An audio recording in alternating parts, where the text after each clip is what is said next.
how to create it. So,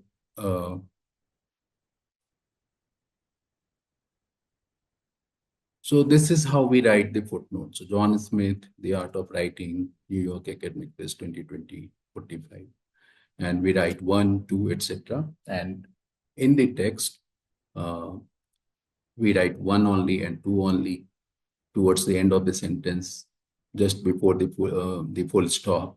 And the reader can refer to that what the 1 means and what 2 means. Okay, so it saves the space in your main text, and in the footnote, people can refer to what you have, whom you have referred to. So what do you need to reference?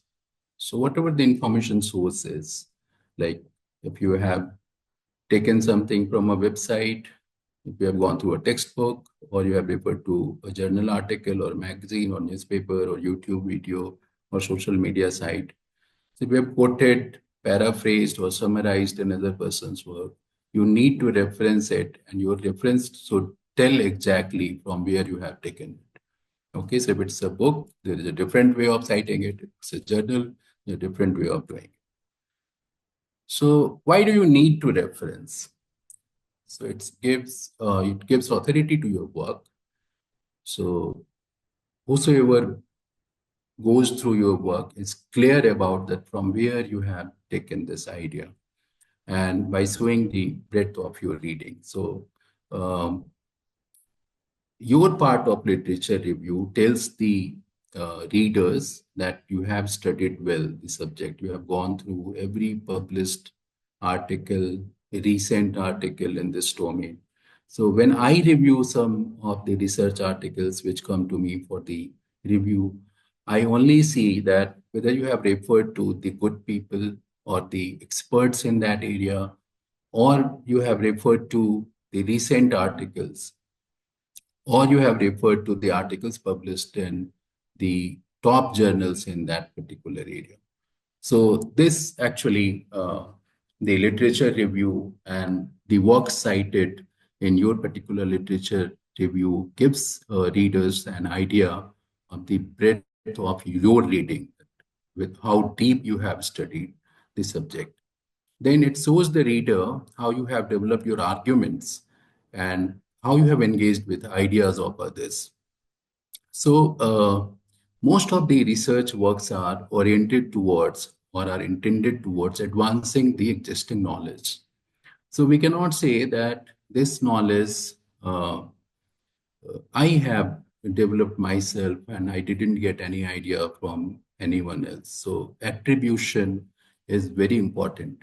So even if you have heard something from someone, even if you have learned or discussed something with someone, you should refer to, like, I got this idea from this person, I got this idea from that person.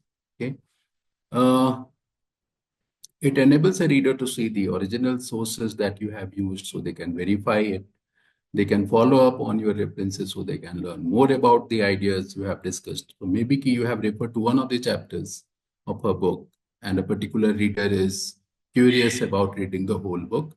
So he will get actually the source information about that particular thing. How to reference. So referencing is a two-step process, I told you. So one is in-text citation, and then expand on the citation in a full reference at the end of your work.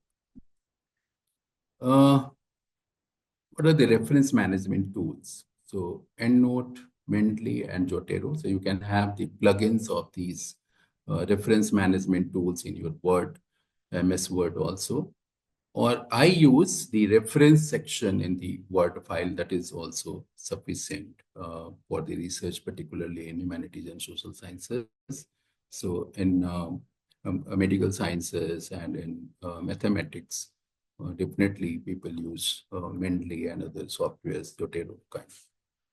What are the referencing styles? So referencing styles are a set of instructions. They tell you what information you need to include in your reference, the order that information should appear, and the order in which it should be formatted.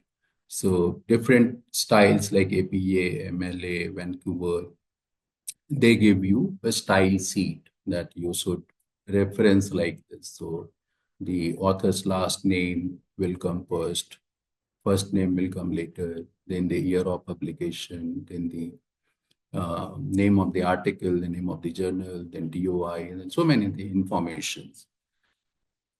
So what are the major citation styles? So mostly in psychology, education, and social sciences, and also in mass communication, we use APA, and most of the journals, particularly published by Sayes and Taylor and Francis, uh, they prefer this APA, American Psychological Association's citation guidelines. Okay.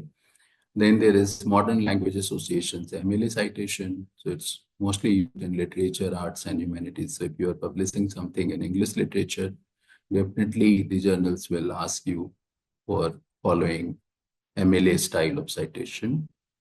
Then is Chicago. It's old style. It's also called European style of citation. So it's used mostly in history, fine arts, and businesses. And IEEE is followed in engineering and computer sciences, where you will see that the citations are numbered. So 1, 2, 3, 4 kind of in this middle parenthesis. So why citation styles matter? So first thing is, like, if I go through any academic test or academic writing, and I see a consistency in citation and referencing, then it maintains a kind of academic integrity and credibility. It also ensures consistency and clarity in research communication. It allows easy source verification by readers, and it helps avoid plagiarism and uphold ethical writing standards. And and these citation tools like Jotero, Mendeley, and EndNote I mentioned before simplify formatting of academic writing. Now, I'll come to the most important part of academic writing, that is called the publication ethics. So globally these days, a guideline is being followed by most of the publishers and the authors, and that is called the Committee on Publication Ethics, and it was established in 1997, so COPE. So when you visit an open access journal or any online journal, uh, you will see at the bottom that we follow the COPE, Committee on Publication Ethics. So it provides clear, guidance to editors and publishers on publication ethics. So what is ethical and what is unethical?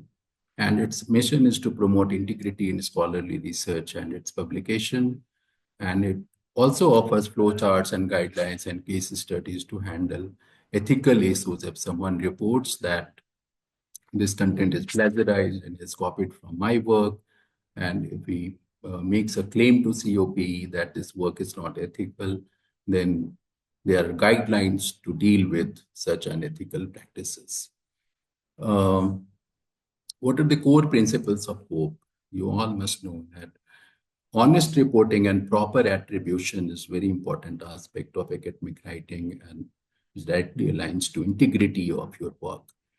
Then the transparency, so full disclosure of funding, conflicts of interest you have. So these is what's the practices like at the towards the end of your paper and just before the references, you just make a statement of conflict of interest and you write that authors declare no conflict of interest. But if you refer to the journals published by good institutions, so in conflicts of interest, they clearly write that I had conflict with this subject or this issue or this particular person or something, or my ideology may be in conflict of the findings of the research. So it's very important, but in India, this practice has not yet